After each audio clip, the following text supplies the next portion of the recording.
भगवान श्री कृष्ण की एक मूर्ति को बचाने के लिए 1,00,000 राजपूतों ने अपने सिर कटाने की कसम खा ली थी। लेकिन जब मुगल बादशाह औरंगजेब उस मूर्ति को तोड़ने पहुंचा तो उसके सामने सिर्फ तलवारें नहीं थीं, बल्कि आसमान से आई मौत खड़ी थी। यह कहानी शुरू होती है द्वापर युग से, जब देवराज इंद्र अपने अहंकार में गोकुल पर प्रलयकारी वर्षा करने लगे। उस समय भगवान श्री कृष्ण की उम्र मात्र 7 वर्ष थी। ब्रजवासियों की रक्षा के लिए नन्हे कृष्ण ने गोवर्धन पर्वत को अपनी सबसे छोटी उंगली पर उठा लिया। उन्होंने 7 दिन और 7 रात पर्वत को उठाए रखा। अंततः इंद्रदेव का घमंड टूट गया और उन्होंने बालकृष्ण के चरणों में गिरकर क्षमा मांगी। हजारों साल बीत गए, गोवर्धन पर्वत वहीं खड़ा रहा। 15वीं सदी में एक और चमत्कार हुआ। गोवर्धन पर्वत पर एक गाय रोज एक ही स्थान पर खड़ी होकर अपने आप दूध बहाने लगी। जब वहां खुदाई करवाई गई तो पर्वत से प्रकट हुआ भगवान श्री कृष्ण का वही 7 वर्ष का स्वरूप। यह मूर्ति किसी ने बनाई नहीं थी, यह स्वयंभू श्रीनाथ जी थे।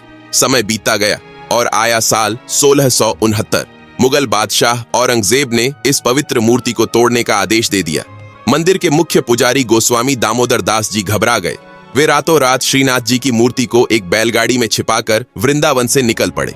कई महीनों तक भटके, कई राजाओं से शरण मांगी, लेकिन औरंगजेब के भय से किसी ने साथ नहीं दिया। भटकते भटकते पुजारी पहुंचे राजस्थान के मेवाड़ क्षेत्र में सिंघारी नामक गांव, और वहीं एक बड़ा चमत्कार हुआ।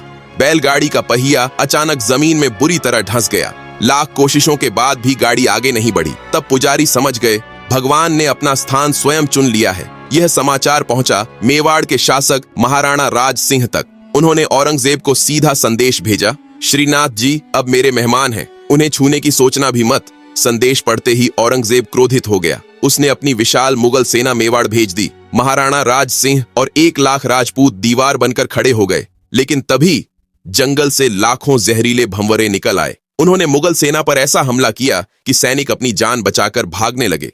बिना युद्ध के, बिना तलवार चले भगवान ने स्वयं रक्षा की। औरंगजेब को हार माननी पड़ी। उसी सिंघारी गांव में भगवान श्रीनाथ जी का भव्य मंदिर बना, और यही स्थान आज नाथद्वारा कहलाता है, क्योंकि नाथ नहीं चलते, भक्त चलते हैं नाथद्वारा तक। जय श्रीनाथ जी।